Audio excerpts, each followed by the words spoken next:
ምን አለ ሁሉም የቀበን ሰው ላንቺ ብትቀምሽ ጥሩ ነበር። ለነገሩ ጉዳትም ቢሆን ደግ ሰው ነው የሚመርጠው።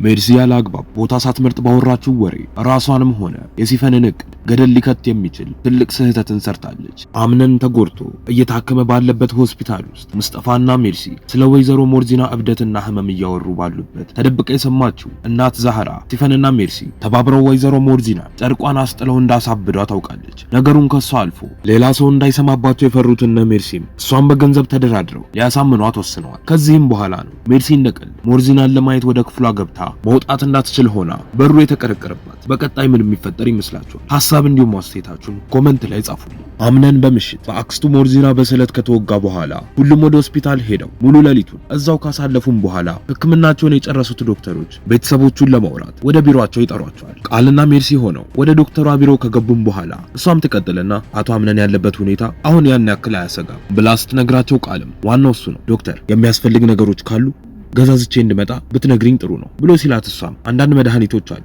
የሚያስፈልጉት እሱን እጽፍለታለሁ ብላ ስትለው ሜርሲን በመሃል ትገባና ዶክተር እንደዚህ ሆኖ ሳየው በጣም ነበር የደነገጥኩ፣ እኔ ከሱ ውጪ ማንም የለኝም ብላ ስትላት ዶክተሯም በጣም ደስ የሚል ቅርበት ነው ያላችሁ፣ በቃ አሁን መሄድ ትችላላችሁ ብላ ትሸኛቸዋለች። በዛን ሰዓት ጄሪ አምነን የተኛበት ክፍል ውስጥ ሆና ለብቻዋ ስቅስቅ ብላ እያለቀሰች ነበር። ቃልም ይመጣና እንደዚህ መሆን እንደሌለባት እየነገረ ከክፍሉ ይዟት ወጥቶ ሊያረጋጋት መሞከር ይጀምራል። ቀጥሎም ይኸውልሽ ጄሪ ለአምነን እንዲሁም ለልጅሽ ስቲ መበርታት መቻል ነው ያለብሽ፣ በዛ ላይ በዚህ ሁኔታ የምትቀጥይ ከሆነ ለልጅሽም ጥሩ አይደለም ብሎ ቢላትም እሷ ግን ልትረጋጋ አልቻለችም ነበር። እያለቀሰችም በእውነት በጣም ነው የከፋኝ ቃል፣ እኔ ያለሱ ማን አለኝ ብላ ስትለው ከኋላ ሆኖ የሰማው ሙስጠፋም አይዞሽ እኔ ያለሁልሽ ብሎ ሲል ሁለቱም በድንጋጤ ዞር ብለው ማንነቱን ይመለከታሉ። እሷም ትቀጥልና ሙስጠፋ ብላ በቁጣ ወሬውን ልታስቆመው ስትሞክር እሱም አምነን እንዴት ነው ወይዘሪት ጄሪ አንቺስ ተረጋጋሽ ብሎ ሲጠይቃት ቃልም ሙስጠፋ እባክህና ተቀመጥ፣ እናንተ አውሩ፣ ጄሪን ተንከባከባት፣ እኔ ዶክተሯን የማውራት ነገር አለ ብሏቸው ተነስቶ ይሄዳል። ሙስጠፋም አጠገቧ ይቀመጥና ወይኔ ሚስቴ በእውነት በጣም አዝኛለሁ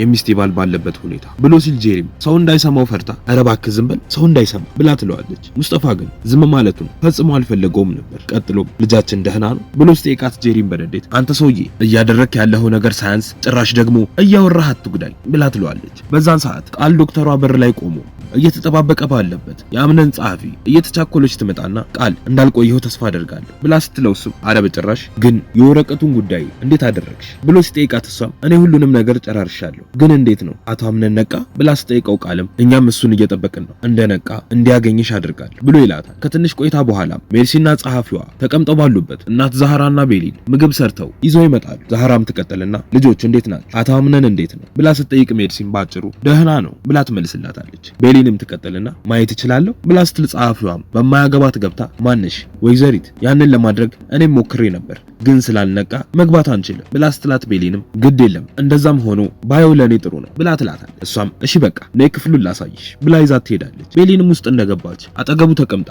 ግንባሩን ትስመውና ቆይ ግን ምንድነው ይሆንክብኝ? ለምንድነው ውስጤ የፈራው? እባክህ ውስጤ ተረብሿል፣ ደህና ሆነ ማየት እፈልጋለሁ። ታውቃለህ ካንተ ጋር ስሆን ነው የኔ ደስታ፣ ያለፈውንም ታሪኬን የምረሳው፣ የምወዳት እናቴን ፎቶ ይዤ ማልቀስም እንኳን ያቆምኩት ባንተ ነው እና እባክህ አምነን ብቸኝነት እንዲሰማኝ አታድር ብላ እያለች ባለችበት አምነንም ራሱን ከሳተበት ይነቃል። ይቀጥልና ቤሊን አብረሽኝ ነሽ አይደለ? ሁሌም ከሁሉም ሰው በፊት አይኔን ስገልጥ አንቺን ማየት ነበር የምፈልገው፣ ሰላም እኮ ነሽ ብሎ ሲላት እሷም እያፈረች ተው እንደዛ አትበል፣ አሁን ከእናት ዛህራ ጋር ሰርተን ያመጣነው ምግብ አለ እሱን ትበላለህ እሺ ብላ ስትለው እሱም እንደዚህ የምትንከባከቢኝ ከሆነማ ለምን ሁሌ አልታመምም ብሎ ሲላት ቤሊንም ተው እንደዛም አይባልም ብላ እያለችው ባለችበት ጸሐፊው ወደ ውስጥ ትገባና ተመስገን አቶ አምነን እንዴት ነህ አሁን በደንብ ነቅተሃል ብላ ስትለው እሱም እንዴት ነሽ ጁኒያ ብሎ ደህንነቷን ይጠይቃታል። እሷም ቀጥላ ደህና ነኝ ይመስገን፣ በተፈጠረው ነገር በጣም አዝኛለሁ እና ደግሞ አሁን ሰዓቱ ይሁን አይሁን ባላውቅም ስለ ድርጅቱ አንዳንድ ማውራት ያለብን ነገራቶች አሉ፣ ትንሽ ኪሳራም እያሳየ ነው ብላ ስትለው አምነንም በድንጋጤ ቆይ እንዴት ይሄ ሊሆን ቻለ ብሎ ይጠይቃታል። እሷም አንዳንድ ማወራረድ ያለብኝን ነገሮች አወራርጄ ነው የደረስኩበት ብላ ስትለው አምነንም እሺ ግን አሁን ከቃል ጋር ማውራት ይኖርብናል ብሎ እያለ ባለበት ጄሪም ትመጣና አምነኔ ነቃህልኝ፣ በጣም ደስ ይላል፣ በጣም ተጨንቄ ሳለቅስ ነበር፣ ደግሞ ልጃችንም ተጨንቆ ነበር ብላ ስትለው አምነንም ተይ ጄሪ ይህንን በማለትሽ ጥሩ ነገር አይመጣም ብሎ ይላታል። በዛን ሰዓት ሙስጠፋና ሜርሲ በር ላይ ቆመው እያወሩ ነበር። እሷም ትቀጥልና ሙስጠፋ ያቺን ሴትዮ ግን እስከ ወዳኛው ካልሸኘናት ለእኛም ትተርፋለች ብላ ስትለው እሱም አዎ ግን በቃ የመዳን ተስፋ የላትም እንዴ ብሎ ስጠይቃት ሜርሲም ወይ ተስፋ በዚህ ሰዓት እንኳን እሷ እኛ ለራሱ ምንም ተስፋ የለንም፣ አስበዋል እህቷ ልጅ አልተመለሰች ለኛ ትመለሳለች። የዛኔ እኔና ሲፉ ትንሽ ካረጋጋት ብለን ነበር መድኃኒቱን የሰጠናት፣ ግን እሷ ላትመለስ አበደች ብላ ስትለው ሙስጠፋ እሺ በቃ ለማንኛውም መጣ ብሏት ይሄዳል። ነገር ግን ሁለቱም ያላስተዋሉት ነገር ዛሃራ ሁሉንም ነገር ከኋላቸው ተደብቃ መስማቷን ነው። በፍጥነት ከተደበቀችበት ወጣም ወደ ሜርሲ ጋር ተጠግታ አንቺ ግን ምን አይነት እስስት ሰው ነሽ? ሁሉንም ያወራችሁትን ሰምቻለሁ። በዚህ መጠን እንዴት ሰው በሰው ላይ ይጨክናል? ለዚህ ስራሽ ዋጋሽን ታገኛለሽ ብላ ትዝትባታለች። በዛን ሰዓት ቤሌንና ጄሪ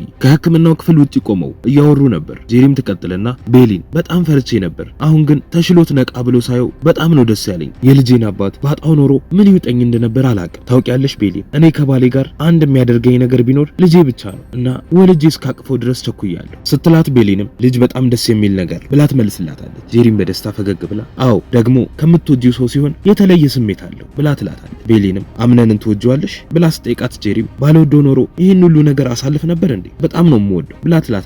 ከትንሽ ቆይታም በኋላ ቤሊን አምነን ለብቻው በሚሆንበት ሰዓት ጠብቃ ወደ ውስጥ ትገባና እጁን ይዛ አምነን በጣም ቀናሁ፣ ጄሪ ስለ ልጃችሁ ስታወራ በቃ መስማት ከበደኝ ብላ ስትለው እሱም እናቴ እንደዛ አትበይ እባክሽ ብሎ ሲላት እሷም በቃ እሺ ግን ዶክተሯን ላስመጣት ውጡ ስላለች ልሂድ ብላው ተነስታ ትወጣለች። ሁሉም ተሰብስበው ባሉበትም ሜርሲም ትቀጥልና ዛሃራ አሁን አብረን ወደ ቤት እንሂድ ብላ ስትል ጄሪም ትቀጥልና እናት ዛሃራ አምነን እዚህ ብዙም አይቆይም፣ ቤት ብዙ መስራት ያለብሽ ነገር ስላለ እባክሽ ሂጂ ብላ ስትላት እሷም እሺ ብላ ተስማምታ ወደ ቤት ተያይዘው ይሄዳሉ። እዛ እንደደረሱም ነው ከሲፈን ጋር አውርተው በብር ሊደራደሯት ይወሰኑት። ሜርሲም ተነስታ በዛው ሞርዚና ክፍል ከገባች በኋላ በሩ አልከፈት ብሏታል። በቀጣይ ምን የሚፈጠር ይመስላችኋል? ሐሳብ እንዲሁም ማስተያየታችሁን ኮሜንት ላይ ጻፉልን።